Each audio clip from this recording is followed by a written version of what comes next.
એમસીમાં યોજાઈ ચૂંટણી ચેરમેન અને વાઇસ ચેરમેનની યોજાઈ ચૂંટણી ભાજપના મેન્ડેટના આધારે સર્વાનુમતે વરણી કરાઈ। ચેરમેન પદ પર રાજુભાઈ પટેલની વરણી થઈ છે। વાઇસ ચેરમેન પદે બચુભાઈ પટેલની વરણી કરવામાં આવી છે।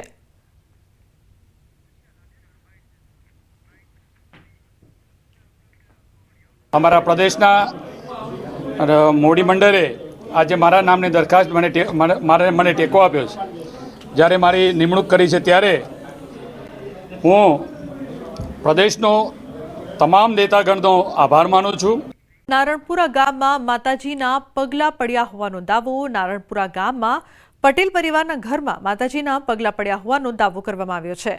માતાજીના પગલા વહેલી સવારે 7 વાગ્યા પડ્યા હોવાનો પરિવારજનોનો દાવો છે। પગલાના દર્શન કરવા માટે આસપાસના લોકો આવ્યા। ઘરના ઝાંપીથી છેક મંદિર સુધી માતાજીના પગલા પડ્યા હોવાનો પરિવારજનોનો દાવો છે।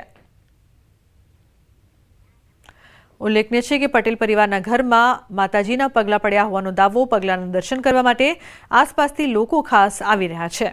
તો નારણપુરામાં માતાજીના પગલા પડ્યા હોવાનો દાવો કરવામાં આવી રહ્યો છે। નવરાત્રિનું પર્વ ચાલી રહ્યું છે ત્યારે પટેલ પરિવારના ઘરમાં માતાજીના પગલા પડ્યા હોવાની વાત છે તે થઈ રહી છે। આ ચર્ચાએ જોર પકડ્યું છે। આસપાસના લોકો દર્શન માટે આવી રહ્યા છે।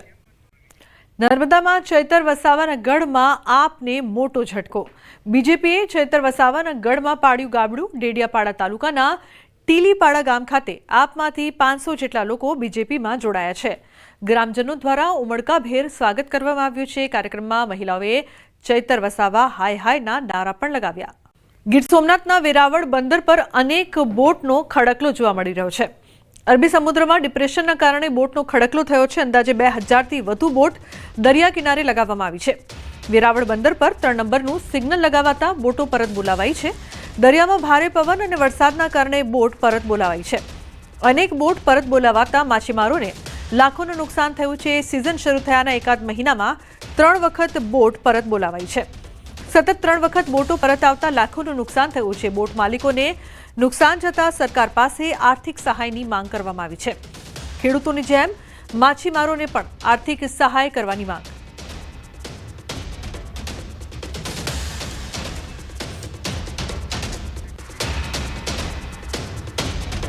તો સતત 3 વખત બોટ પરત આવતા લાખોનું નુકસાન થઈ રહ્યું છે।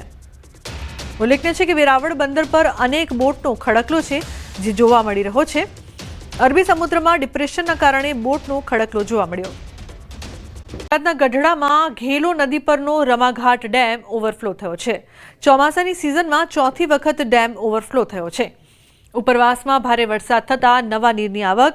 ડેમ ઓવરફ્લો થતાં નીચાણવાળા ગામોને તેનો ફાયદો થશે। તો નીચાણવાળા ગામોને અનેક ફાયદા પણ થઈ રહેશે। ડેમ છલોછલ ભરાયો છે। ઘેલો નદી પરનો રમાઘાટ ડેમ ઓવરફ્લો થયો છે। તો ચોમાસામાં 4થી વખત ડેમ ઓવરફ્લો થતા ખેડૂતો પણ ખુશ છે।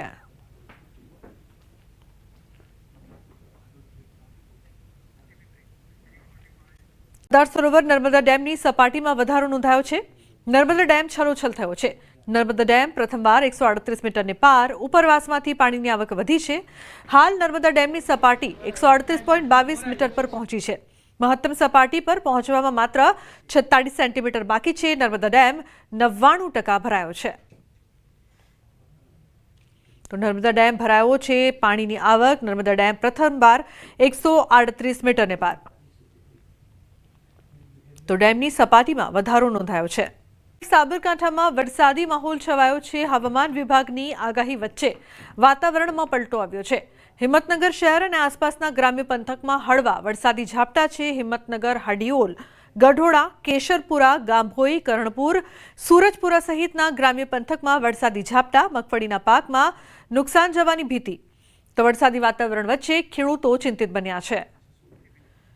હવામાન વિભાગની આગાહી છે। આગામી 7 દિવસ રાજ્યમાં વરસાદની આગાહી કરવામાં આવી છે।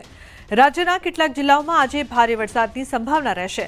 વેલમાર્ક લો પ્રેશર અને 2 મોન્સૂન ટ્રફના કારણે રાજ્યમાં વરસાદ। આગામી 3 દિવસ સૌરાષ્ટ્ર અને કચ્છમાં ભારે વરસાદની શક્યતા।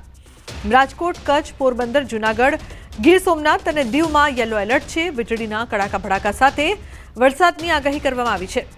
તો આગામી 4 દિવસ માછીમારોને દરિયો ન ખેડવાની સૂચના। અમદાવાદમાં હળવાથી મધ્યમ વરસાદની આગાહી।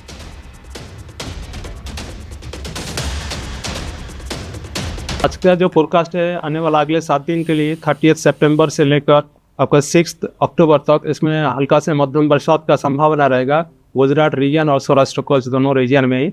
आज हैवी रेनफॉल वार्निंग दिया गया है। गुजरात रीजन में कोई हैवी रेनफॉल नहीं है, सौराष्ट्र कच्छ में हैवी रेनफॉल वार्निंग दिया गया है। इसमें जो डिस्ट्रिक्ट आ रहा है पोरबंदर, जूनागढ़, द्वारका, गिर सोमनाथ, दीव और कच्छ के लिए दिया गया है। आइसोलेटेड प्लेसेस में इस डिस्ट्रिक्ट में हैवी रेनफॉल होने का संभावनाएं हैं। ये येलो वार्निंग के साथ दिया गया है। अगले और 1 और 2 अक्टूबर को भी सौराष्ट्र कच्छ में हैवी रेनफॉल का वार्निंग दिया गया है आइसोलेटेड प्लेसेस में येलो वार्निंग के साथ।